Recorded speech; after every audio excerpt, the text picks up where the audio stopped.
ಎಲ್ಲವನ್ನೂ ಕೇಳಿದ ಶ್ರೀರಾಮನು ಗಂಭೀರ ಚಿತ್ತನಾಗಿ ಮುನಿಗಳ ಮಾತನ್ನು ಆಕ್ಷೇಪಿಸುವ ಸಂದರ್ಭವು ನನಗೆ ಬರಬಾರದಿತ್ತು. ಅದು ವ್ಯಸನಕ್ಕೆ ಕಾರಣವು. ಸತ್ಯ ಧರ್ಮಗಳು ಜ್ಞಾನ ಸೋಪಾನಗಳೆಂಬುದನ್ನು ಯಾರೂ ಅಲ್ಲಗಳೆಯಲಾರರು. ಆದರೆ ಅವುಗಳಲ್ಲಿ ನಿರಾಧಾರವಾಗಿ ಯುಕ್ತಿಯಿಂದ ಪರಾಮರ್ಶಿಸುವುದು, ಹಾಗೆಯೇ ನಿರ್ಹೇತುಕವಾದ ತರ್ಕದಿಂದ ಸಿದ್ಧಾಂತಪಡಿಸುವುದು ತಿಳಿದವರ ಲಕ್ಷಣವಲ್ಲ. ಮನುಷ್ಯನು ಬೇರೆ ಬೇರೆ ಜನ್ಮಗಳಲ್ಲಿ ಬೇರೆ ಬೇರೆ ಬಾಂಧವ್ಯಗಳನ್ನು ಹೊಂದುತ್ತಿರುವುದು ಸರಿಯಾದರೂ ದೇಹದಲ್ಲಿ ಅಂತರ್ಹಿತನಾದ ಆತ್ಮನು ಪ್ರಾರಬ್ಧದ ವಶವರ್ತಿಯಾಗಿಯೇ ಜನ್ಮ ತಳೆಯುತ್ತಾನೆ.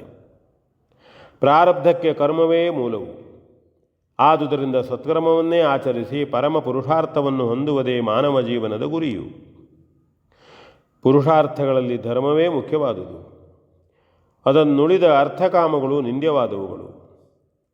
ತಾನಾಗಿ ಬಂದ ಸೌಭಾಗ್ಯವನ್ನಾದರೂ ಅರ್ಹತೆ ಪಡೆಯದೆ ಅನುಭವಿಸಬೇಕೆಂದು ತತ್ವಜ್ಞಾನದ ಸಂದೇಶವಾಗಿರಲಾರದು. ದೇಹ ಧರ್ಮಕ್ಕನುಗುಣವಾಗಿ ಕರ್ಮವು ನಡೆಯುತ್ತಿದೆಯಾದರೂ ಬುದ್ಧಿಪೂರ್ವಕವಾಗಿ ಕರ್ಮದ ಲೋಪದೋಷಗಳನ್ನು ನಿರ್ಣಯಿಸಿಕೊಳ್ಳಬೇಕಾಗಿದೆ. ಯಾವಾತನಿಗೇ ಆದರೂ ಹಗಲು ಕಂಡಷ್ಟು ರಾತ್ರಿ ಕಾಣಲಾರದು. ಹಾಗೆಯೇ ವಿಶೇಷ ಪ್ರಕಾಶದಿಂದ ಬೇರೆಯಾಗಿ ಕಾಣಲೂಬಹುದು. ಅದು ಎಷ್ಟು ಮುಖ್ಯವೋ ಅಷ್ಟೇ ನೋಡುವ ದೃಷ್ಟಿಯೂ ಮುಖ್ಯವು. ಕಣ್ಣಿಲ್ಲದವನಿಗೆ ಏನೇನೂ ಕಾಣಿಸುವುದಿಲ್ಲ. ಕಣ್ಣೊಂದಿದ್ದರೆ ಪ್ರಯತ್ನಪೂರ್ವಕವಾಗಿ ಸ್ವಲ್ಪ ಸ್ವಲ್ಪವನ್ನೇ ಆದರೂ ನೋಡಿ ನಿರ್ಣಯಿಸಿಕೊಳ್ಳಬಹುದು. ಒಮ್ಮೆ ನೋಡಿದವುಗಳನ್ನು ಕಣ್ಣು ಮುಚ್ಚಿಯೂ ಮನಸ್ಸಿನಿಂದ ನೋಡುವುದಕ್ಕೆ ಸಾಧ್ಯವಿದೆ. ಕಾಣದೇ ಇರುವುದನ್ನು ಕೂಡ ತಪಸ್ವಿಗಳು ಜ್ಞಾನದಿಂದ ಕಂಡುಕೊಳ್ಳುತ್ತಾರಂತೆ. ಅಂಥವುಗಳು ಸಾಮಾನ್ಯ ದೃಷ್ಟಿಗೆ ಕಾಣುವುದಿಲ್ಲವೆಂಬುದು ನಿಜವಷ್ಟೇ. ಹಾಗಾದರೆ ಅವುಗಳೆಲ್ಲ ಅಸತ್ಯವೆಂದು ತೀರ್ಮಾನಿಸಿಬಿಡುವುದೇ? ನಮ್ಮ ತಂದೆಯು ತಾಯಿಯನ್ನು ಮೆಚ್ಚಿಸುವುದಕ್ಕಾಗಿ ವರಗಳನ್ನು ಕೊಟ್ಟಿರಬಹುದು. ಆದರೂ ಅವುಗಳನ್ನು ಕೊಟ್ಟಿದ್ದು ನಿಜ. ಮೆಚ್ಚಿದ ಮನಸ್ಸುಳ್ಳವರು ಅದರ ಕೃತಜ್ಞತೆಯನ್ನು ಅರ್ಪಿಸುವುದು ಮನುಷ್ಯತ್ವದ ಲಕ್ಷಣವು. ಆದುದರಿಂದ ಮಹಾರಾಜರು ವರ ಕೊಟ್ಟುದೇ ತಪ್ಪೆಂಬುದು ಕುಕಲ್ಪನೆಯಾಗಬಹುದು. ಅಲ್ಲದೆ ಅದು ಸರ್ವತಾ ಪ್ರಾಮಾಣಿಕತೆ ಅನ್ನಿಸಲಾರದು. ನಮ್ಮ ತಾಯಿ ಈ ರೀತಿ ಕೇಳಬಾರದಿತ್ತು, ಇನ್ನೇನನ್ನಾದರೂ ಕೇಳಿದ್ದರೆ ಅದನ್ನು ಕೇಳಬಾರದಿತ್ತು ಅಲ್ಲವೇ? ಒಬ್ಬನ ಇಷ್ಟವೂ ನಮ್ಮ ಇಷ್ಟಕ್ಕೆ ವಿರೋಧವಾದಾಗ ಅದನ್ನು ಅನಿಷ್ಟವೆಂದು ಸರ್ವತಾ ಎಣಿಸಕೂಡದು. ಗೃಹಸ್ಥನು ಮಕ್ಕಳನ್ನು ಪಡೆಯುವುದು ಅವನ ಸದ್ಗತಿಯ ಕಾಂಕ್ಷೆಯಿಂದ. ಆದುದರಿಂದಲೇ ತಂದೆಯ ಇಷ್ಟವನ್ನು ಪೂರೈಸುವುದು ಮಕ್ಕಳ ಧರ್ಮವಾಗಿದೆ. ಅಪ್ರಾಪ್ತವಾದುದನ್ನು ವರವಾಗಿ ಬೇಡಿದಾಗ ಅದನ್ನು ದೋಷವೆಂದು ಪರಿಗಣಿಸಬಹುದು. ಇಲ್ಲಿ ಹಾಗೇನೂ ನಡೆದುದಿಲ್ಲ. ತಂದೆಯ ಮಾತನ್ನು ಪೂರೈಸುವ ಮಕ್ಕಳೇ ತನ್ನರಸನಿಗೆ ಜನ್ಮಿಸಿದ್ದಾರೆಂದು ತಿಳಿದಿರುವ ನಮ್ಮ ತಾಯಿಯು ಈ ವರಗಳನ್ನು ಕೇಳಿದ್ದಾಳೆ. ನನಗೆ ರಾಜ್ಯವನ್ನು ಬಿಟ್ಟು ವನದಲ್ಲಿರಲು, ಹಾಗೆಯೇ ತಮ್ಮನಾದ ಈ ಭರತನಿಗೆ ನಮ್ಮ ರಾಜ್ಯವನ್ನಾಳಲು ಸಾಕಷ್ಟು ಶಕ್ತಿ ಇದೆ ಎಂದೇ ಅವಳಿ ವರಗಳನ್ನು ಕೇಳಿದಳು. ನನ್ನ ಮೇಲಿನ ಅತಿವಾತ್ಸಲ್ಯದಿಂದ ನಮ್ಮ ತೀರ್ಥರೂಪರು ನನ್ನ ವಿಯೋಗವ್ಯತೆಯೇ ಕಾರಣರಾಗಿ ತೀರಿಕೊಂಡಿರಬಹುದು. ಆಡಿದ ಮಾತನ್ನು ನಡೆಸುವುದಕ್ಕಾಗಿ ಜೀವವನ್ನೇ ತೆತ್ತರು. ಆದರೂ ಮಾತಿಗೆ ತಪ್ಪಲಿಲ್ಲ, ಋಣದಲ್ಲಿ ಬೀಳಲಿಲ್ಲ. ಮಾತು ಕೇಳಿದ ಮಕ್ಕಳು ಹುಟ್ಟಿದ್ದರೆ ಅಥವಾ ನಾವೇ ಅನ್ಯತಾ ವರ್ತಿಸಿದ್ದರೆ ಆಡಿದ್ದ ಮಾತು ಹಾಳಾಗಿ ವಿಮೋಚನೆ ಇಲ್ಲದ ಋಣದೊಂದಿಗೆ ಅವರು ಮರಣಪಡಬೇಕಾಗಿದ್ದಿತ್ತು. ಅವರ ಭಾಗ್ಯವಶದಿಂದಲೇ ಅವರ ಎಲ್ಲ ಮಕ್ಕಳಿಗೂ ಸದ್ಬುದ್ಧಿಯು ಪ್ರಾಪ್ತಿಸಿದೆ. ಇಷ್ಟೂ ಜನರು ನಾನು ಅಯೋಧ್ಯೆಗೆ ಬರಬೇಕೆಂದು ನನ್ನನ್ನು ಒತ್ತಾಯಿಸಬಹುದು. ನನ್ನ ಮೇಲಿರುವ ಪ್ರೀತಿಯೇ ಅದಕ್ಕೆ ಕಾರಣವು. ಹಾಗೆಂದು ನಾನು ಈಗಲೇ ಊರಿಗೆ ಬಂದರೆ ಆ ಪ್ರೀತಿಯು ಎಷ್ಟು ದಿನ ಉಳಿದಿತ್ತು? ಅಲ್ಲ, ಧರ್ಮವಿರುದ್ಧವಾಗಿ ನಡೆದವನನ್ನು ನಮ್ಮ ಸಾಕೇತದ ಪ್ರಜೆಗಳು ಯಾಕೆ ಪ್ರೀತಿಸಬೇಕು? ನನ್ನ ತಮ್ಮನು ಸಮರ್ಪಿಸುವ ರಾಜ್ಯವೆಂದು ನಾನು ಸ್ವೀಕರಿಸಬಹುದು.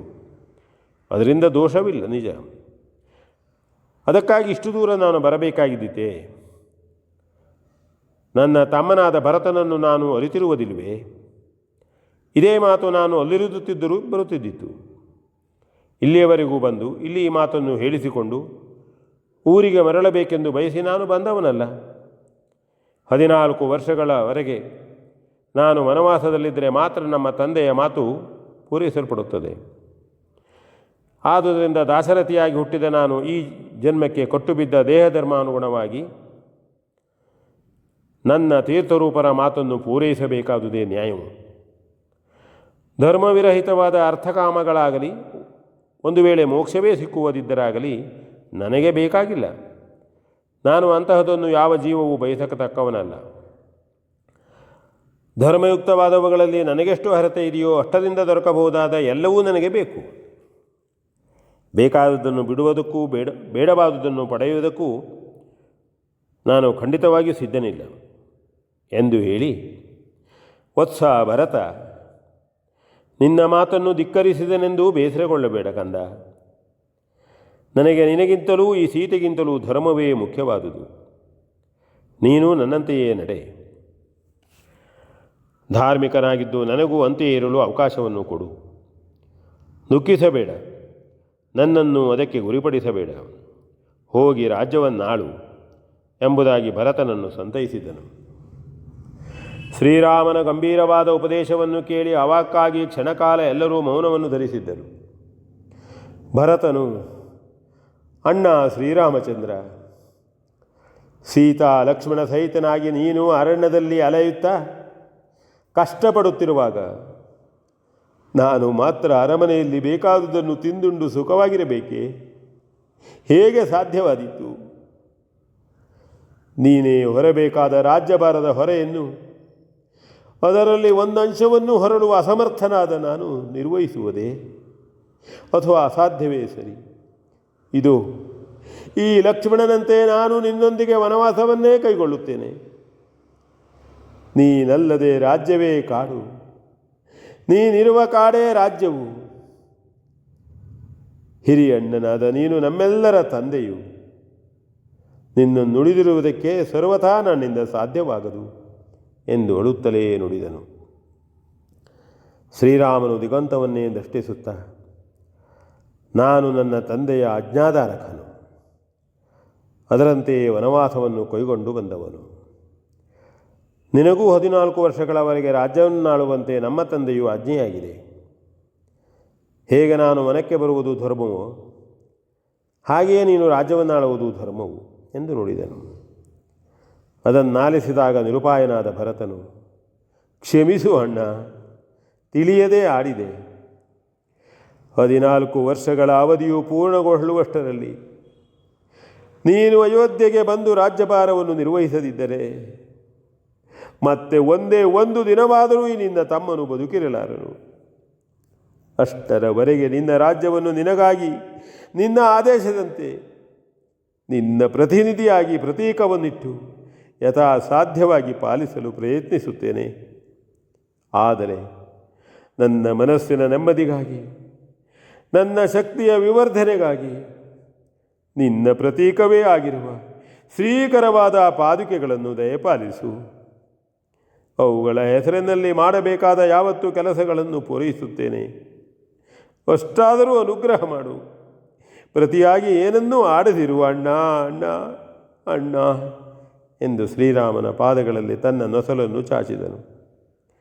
ಮುಂದಾವ ಯತ್ನವೂ ಇಲ್ಲದೆ ಶ್ರೀರಾಮನು ತನ್ನ ತಮ್ಮನನ್ನು ಸಮಾಧಾನಪಡಿಸುವುದಕ್ಕಾಗಿ ಆಗಲಿ ಎಂದೊಪ್ಪಿಕೊಂಡು ಭರತನಿಗೆ ತನ್ನ ಪಾದುಕೆಗಳನ್ನು ತೆಗೆದಿತ್ತು ಹರಸಿದನು.